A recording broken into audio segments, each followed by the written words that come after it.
It's SSC here, bringing you some more action from the Seat Story Cup.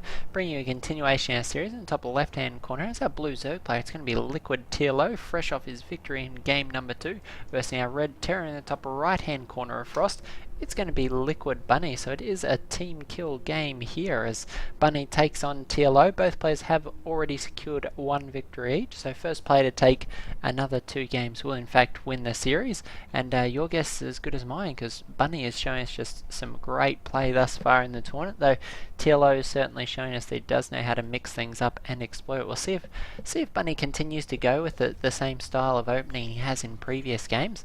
And for those of you who haven't seen him, you ought to go back and check him out. But to fill you in a little bit, Bunny seems very fond of the slightly old school 3cc build. We haven't seen it near as much recently for Terran players as we were seeing it, say, 6 or 7 months ago, but Bunny seems very fond of it, and it certainly paid off for him in game number 1, just allowed him to decimate TLO on the smaller map Yonsu. But unfortunately for Bunny, TLO very good at adapting between games, and when Bunny opens similarly in game number 2, TLO is able to exploit it. Actually, it looks like Bunny's going to go for an 11 double racks here, and I think when these minerals flow in just a moment, we'll see a second one thrown down. So this is quite an interesting move. Frost being a much larger map than the other maps in the pool is a little bit of a gamble. I don't think Bunny as of yet has actually scouted where TLO actually is positioned, but proxying here on this side of the map still going to allow these troops to rally to any of the corners quite quickly, and certainly not something that most players will expect. Often Zerg players will go quite quick 3 hatcheries even on this map, and try to go for quite a greedy play based on how big the map is. But as you can see, these SCV is going to be scouting out very quickly, and these Marines going to be putting pressure on TLO in the next couple of moments. Spawning pool still only about halfway through complete. This is going to put a lot of pressure on TLO. Actually isn't scouting the door of Bunny just yet, so going to be a few moments before TLO actually notice this. We see the Overlord heading its way down, but first Marine already heading up. We actually have a bunker being established here, and TLO not actually able to see that just yet. It is actually rallying both his units to it, but unfortunately is going to notice as Bunny here completes this bunker. Second bunker actually going down, and TLO should spot this now. Is going to throw down a spine crawler straight away. Now, for those of you who aren't familiar, there is a sweet spot for spine crawlers. If you can get them 7 squares away, all these Marines just going to make it into the bunker in time. Going to be forced to pull back here. Marines actually chasing the drones out, and this interesting choice for Bunny. These Marines busy attacking those workers when in fact they should be in this bunker defending it. These Marines really need to get inside. This is going to be quite difficult for TLO to hold off, but as I was saying, there is a sweet spot 7 squares from the bunker. If this spine crawler can be positioned optimally, it can actually attack the bunker whilst the Marines in the bunker can't fight back. So these 3 Marines going to be doing a lot of damage. The Zerglings actually trying to decide whether or not they should move out and actually try to break through on Bunny's side of the map. It is quite a crazy war, and we did see this actually Maru in one of the used a very similar strategy in Neo Planet S, a build he'd planned to use against Scarlet, but I believe ended up using against Jadong when Scarlet was knocked out of the tournament. Queen on the high ground is going to be able to do a lot of damage to this third bunker, actually clean up that SCV, so third bunker is not going to complete. This spine crawler here certainly going to knock down the second bunker. The real question is how much damage can be done to this third bunker with the Queen and the spine crawler and this many Zerglings. I think TLO is going to be just fine, going to manage to clean this up. Marines here going to do a bit of damage, but when we count the score, let's see where our players end up. Units lost, certainly more lost for Bunny there than TLO. So TLO managing to be quite efficient there, and I think one of the most important things to remember is when you do get caught with those styles of rushes, either a cannon rush or some sort of proxy racks, it's very important to prioritize just what you want to defend and what you need to attack.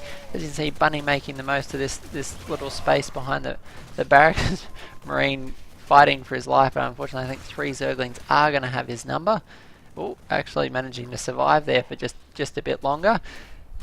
TLO managed to throw down the spine crawler and attack very efficiently from the high ground, meaning that he lost a lot less in resources than Bunny actually did. But you can see Bunny behind this is just throwing down his second command center, and well, I thought that might have even been a third note. These two barracks still producing units, third one being thrown down in the main base, but overall TLO looking fairly comfortable. This hatchery is susceptible to future sniping attempts, but currently TLO actually ploughing ahead with the worker lead, 11 workers up so far and going for his gas now. So TLO in great shape in spite of that quite early aggression. These barracks can continuing to produce Marines and attempt to put on the pressure, but the Marines really will struggle to get past the spine crawler and the Queens, particularly with a few Lings as backup. We have 8 Lings on the way. Orbital command's being thrown up now for Bunny as he tries to macro his way back into this game, but he really needs to decide now, is he going to go big or go home? And in fact the barracks are actually heading home now as we speak. And I think Bunny needs to do something just a little bit more drastic. He is trying to macro his way back into the game, but TLO fairly safely already has 2 bases.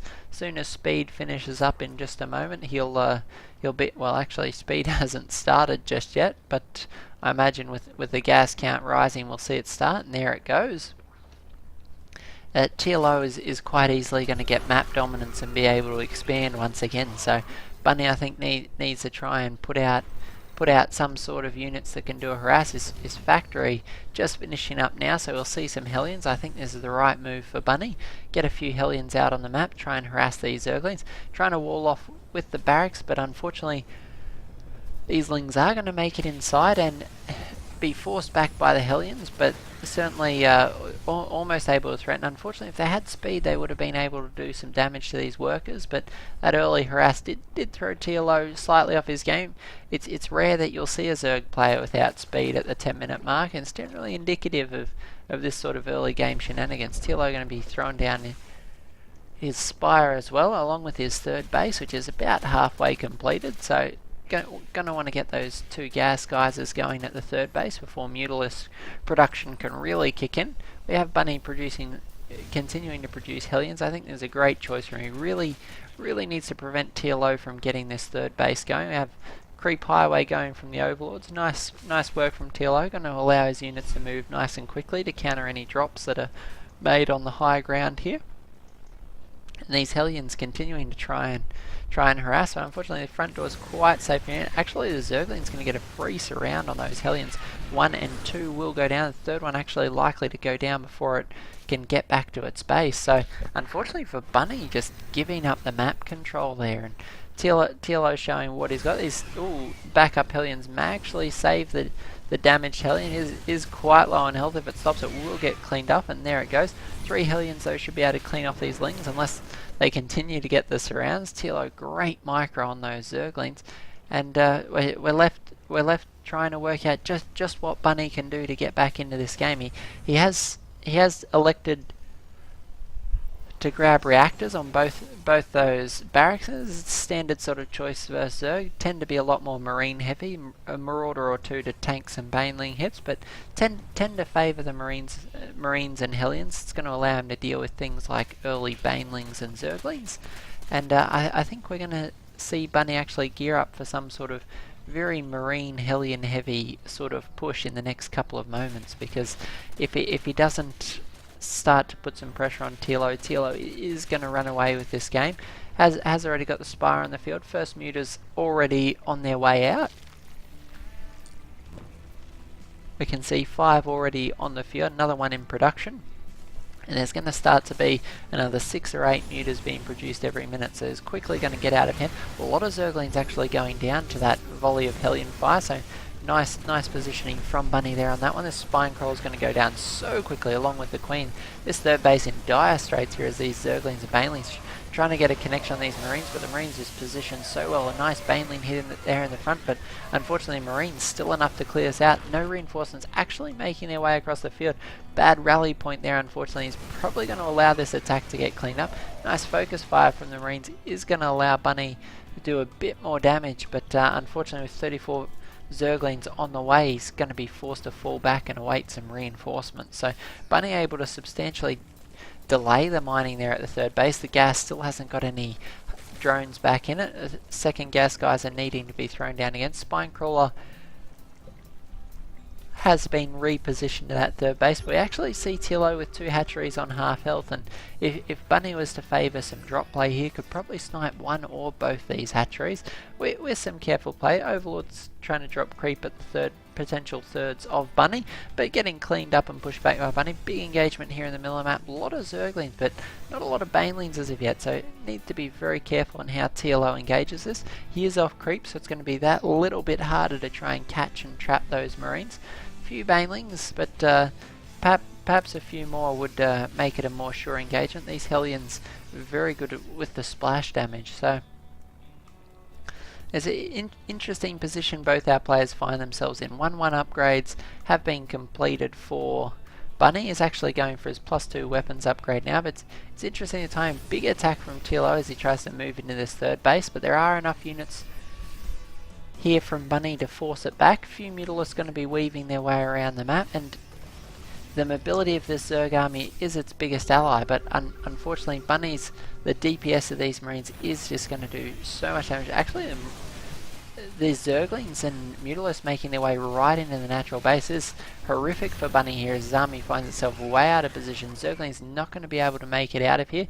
The Mutalisks should be able to make their way through. Bunny's going to get clean up most of these Zerglings, but unfortunately that does delay the mining in that natural expansion quite substantially. Mutalisks trying to kill a turret in the main base, but 5 Mutas just not enough to do that.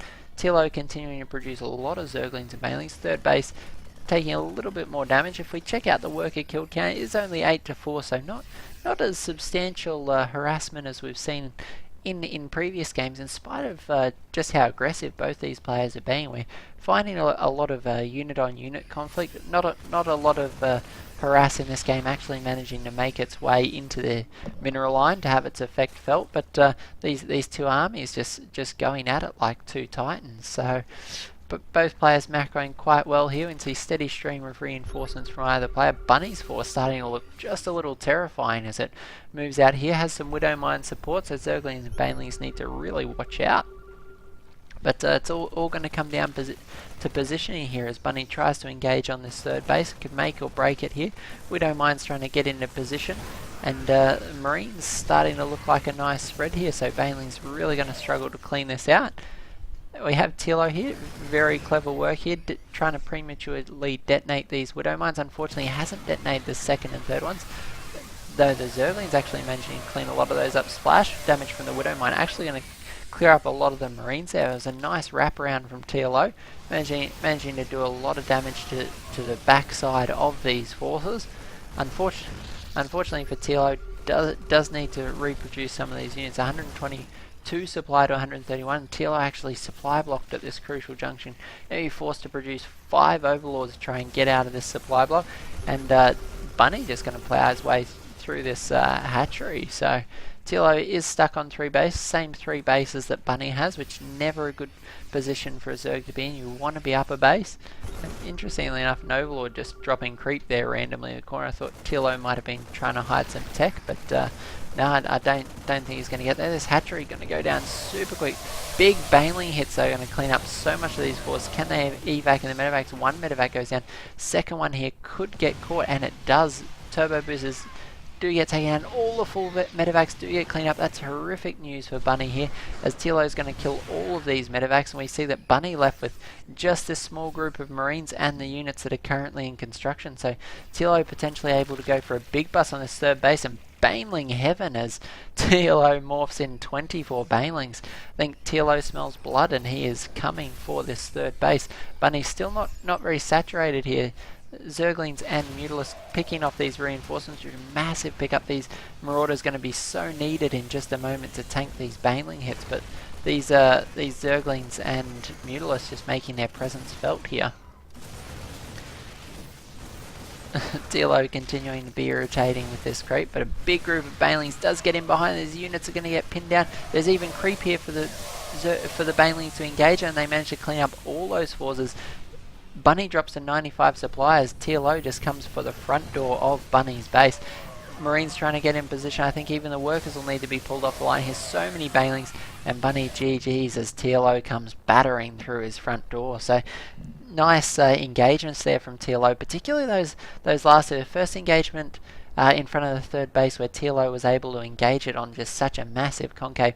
Zergling's even running down this flank here to engage the Marines and prevent them falling back. Started to turn the tide, just some massive engagements, even using the creep to his advantage. The creep that he'd dropped to stall the third base, even that was used to his advantage, allowed those banelings to get just such great connections on the body of those Marines. So great positioning, always great micro from TLO, but Shonos managed to bait the army out of position and then cut off its retreat with 24 banelings. So nice work from TLO. He's going to take a 2-1 lead in this series. So real question is, will Bunny come back in game number 4? Is TLO going to seal out the series and progress on to the semi-finals? This is the Seat Story Cup, guys. Hope you're enjoying it. We have plenty more Heart of the Swarm action coming up just after the break. So if you haven't subscribed, by all means, please do. We look forward to seeing you in the next cast. Thanks, guys.